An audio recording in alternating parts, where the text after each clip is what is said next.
Assalamu alaikum and good morning, students. How are you all? Hope you all are fine and taking care of your health. Welcome back to class first EVS part 3. Now today, students, which chapter was going on? Chapter number 9, where we learn. अभी हम कौन सा chapter पढ़ रहे हैं? Where we learn. इससे पहले मैंने आपको इसके 2 पार्ट पढ़ा दिए हैं. Okay student, so before we start the part 3, हम पार्ट 3 स्टार्ट करते हैं. उससे पहले हम क्या करेंगे, फर्स्ट और सेकंड पार्ट में हमने क्या पढ़ा है हम उसके बारे में थोड़ा सा पढ़ लेंगे, जिससे कि आपको याद आ जाए कि आपने फर्स्ट सेकंड पार्ट में क्या पढ़ा था. फर्स्ट पार्ट में पहले हमने क्या किया था, उन चीज़ों पे सर्कल लगाया था जो हम स्कूल के बैग में लेके जाते हैं, जैसे lunch box, colour pencils, books, in पे हमने सर्कल कराया था. फिर हमने स्कूल का नाम लिखा था. तो what is the name of your school? Matliwala public school. Then what rules are followed in the school? कौन से रूल्स हमको स्कूल में फॉलो करने हैं? क्लीन, साफ और आयरन यूनिफॉर्म पहननी है, स्कूल टाइम से पहुंचना है, और हमारे टीचर्स हमें क्या सिखाते हैं, क्या बोलते हैं, उनको हमें सुनना है. फिर हम स्कूल में क्या लर्न करते हैं, तो क्या क्या करते हैं हम? रीडिंग और राइटिंग करते हैं. तो स्टूडेंट्स, मैंने आपको उसमें दिखाया था, आपको याद है, आपके स्कूल के पिक्स भी दिखाए थे जिसमें आप सब बैठे हुए हो. तो वो हम स्कूल में सबसे पहली चीज़ क्या करते हैं, क्या सीखते हैं? रीडिंग और राइटिंग वर्क सीखते हैं. फिर और क्या सीखते हैं? ड्राइंग करना सीखते हैं. फिर खेलना कूदना भी सीखते हैं. म्यूज़िकल इंस्ट्रूमेंट, जिन स्कूल्स में म्यूज़िक की क्लास होती है वहाँ पे म्यूज़िकल इंस्ट्रूमेंट्स बजाए जाते हैं, उनको सिखाया जाता है. Then we have read about the different places in a school. So what are the different places in the school? That is library, staff room, medical room, then computer room, music room and playground. So these are the places which we find in the school. ये सारी places हैं जो हमको school में देखने को मिलती हैं. कंप्यूटर रूम होता है, प्लेग्राउंड होता है, स्टाफ रूम जहाँ पे आपके टीचर्स बैठते हैं, कंप्यूटर रूम में आप कंप्यूटर सीखते हो. फिर उसके बाद प्लेग्राउंड होता है, प्लेग्राउंड में आप खेलने जाते हो जब आपका पी पीरियड होता है. फिर उसके बाद में आपका कौन सा रूम होता है? Then you are having the library. Library में हम क्या करते हैं, वहाँ पे हम बैठ के बट अलग अलग बुक्स की पढ़ते हैं, जिससे हमें बुक्स की जानकारी मिलती है. अलग अलग बुक्स का नॉलेज हमको लाइब्रेरी में मिलता है. Okay student, so these are the things which we have done in the part 1 and part 2. These things we have learned. Now we will go for the part 3. Now what is there in the screen? What you are looking? Look at classroom. Can you name the objects marked? Now you have to see the classroom. अभी इस pick के इस screen के बाद आपको एक screen दिखाई देगा, उसमें आपको क्या दिखेगा? क्लासरूम दिखाई देगा. वहाँ पे 1 2 3 4 5 ऐसा लिखा हुआ है. उसमें आपको बताना है कि नंबर 1 पे क्या चीज़ है, नंबर 2 पे क्या चीज़ है, और वो सारी चीज़ें काहे से रिलेटेड हैं? They all are related to the classroom. वो सारी चीज़ें हमें क्लासरूम में देखने को मिलती हैं. नाउ हियर यू कैन सी, आपको दिख रहा है स्क्रीन में, आप देख रहे हो टीचर पढ़ा रही है क्लास में, बच्चे बैठे हुए हैं. टीचर के टेबल पे क्या क्या रखा है? डस्टर रखा है, बुक रखी है, चॉक बॉक्स रखा है, ग्लोब रखा है. ब्लैक बोर्ड में टीचर पढ़ा रही है. क्लासरूम में और क्या क्या है? वॉच लगी हुई है, डस्टबिन रखा हुआ है, कैलेंडर लगा हुआ है, अलग अलग सीनरीज लगी हुई हैं क्लासरूम में. So this is a pic of a classroom. अभी आप देख सकते हैं, आपको स्क्रीन में दिख रहा है, वहाँ पे नंबर्स डले हैं, 1 2 3 4 5 ऐसे नंबर्स डले हैं.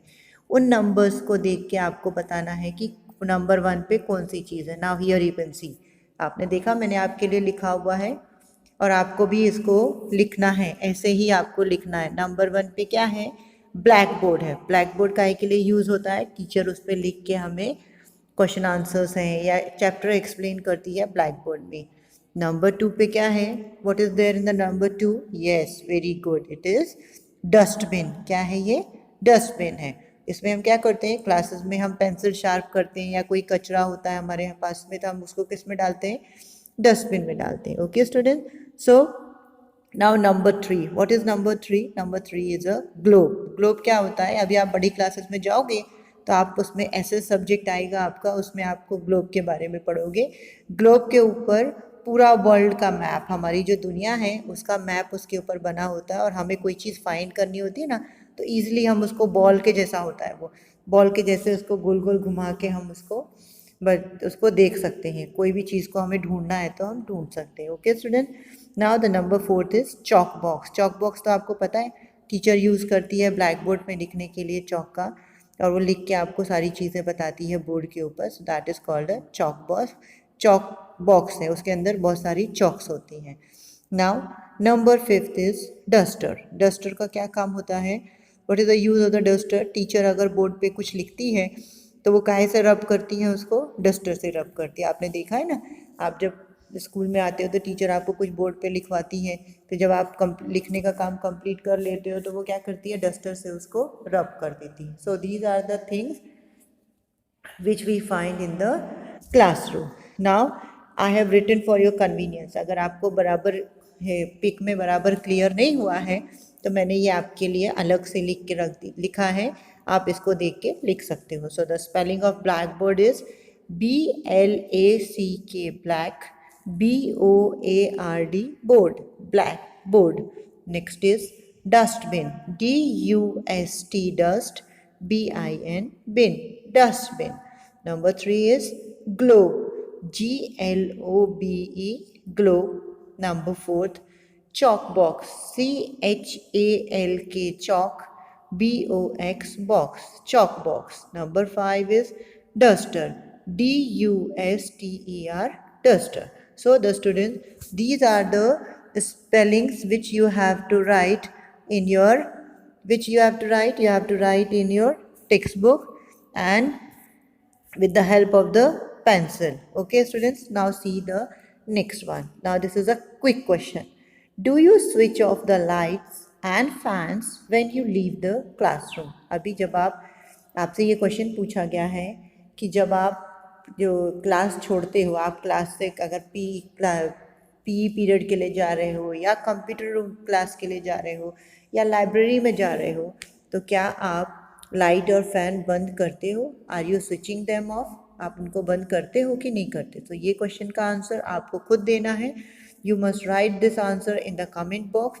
I am waiting for your answer. Okay student, so surely give the answer of this question. Now the next is name your favorite place in the school. Now name your favourite place. आपका school में आपकी सबसे favourite place कौन सी है? आपको कौन सी place जो है वो बहुत पसंद है स्कूल के अंदर? अब मुझे तो लाइब्रेरी पसंद है तो मैंने लाइब्रेरी लिखा है. अगर आपको कोई और प्लेस पसंद है, जैसे कि प्लेग्राउंड पसंद है, कंप्यूटर रूम पसंद है, या आपको आपकी क्लासरूम ही पसंद हो सकती है, तो आप वो लिख सकते हो. Okay student, but I like the favourite place in the school. My favourite place in the school is library, so I have written the library. So spelling of library is LIBRARY.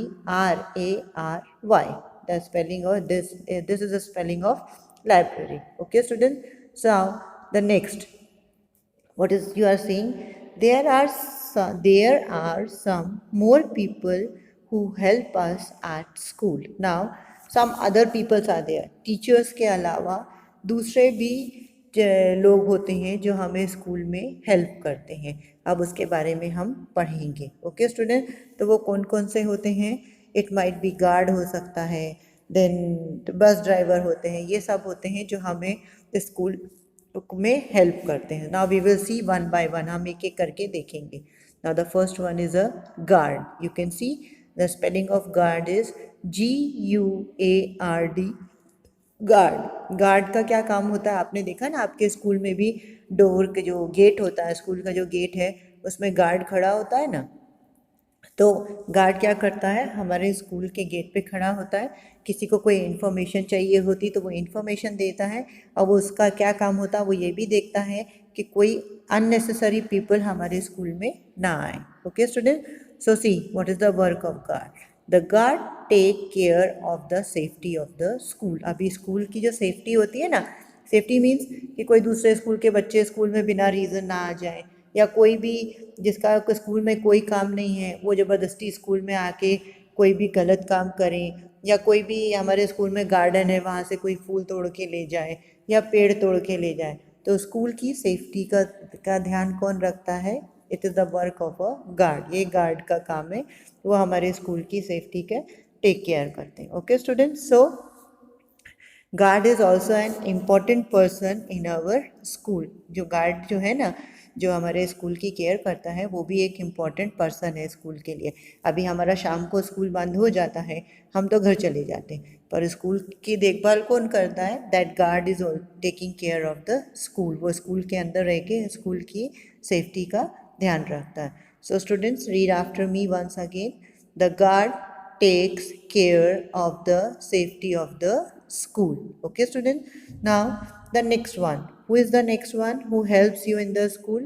He is a bus driver. Yes, you can see the school students are there in the bus. School के जो students हैं वो बस में बैठे हैं, और जो बस ड्राइवर है वो उनको कहाँ लेके जा रहा है? He is going taking them to the school. वो उनको स्कूल पहुँचाने का काम कर रहा है। अब बस ड्राइवर की भी ड्यूटी होती है ना, टाइम से स्कूल पहुँचाना। अभी आपको ड्राइवर टाइम से स्कूल नहीं पहुंचाएगा तो आप स्कूल के लिए क्या होगे? लेट हो जाओगे। ठीक है, और ज़रूरी नहीं है कि सब कोई बस से ही स्कूल जाते हैं। Many of you are coming by the van, by the auto rickshaw.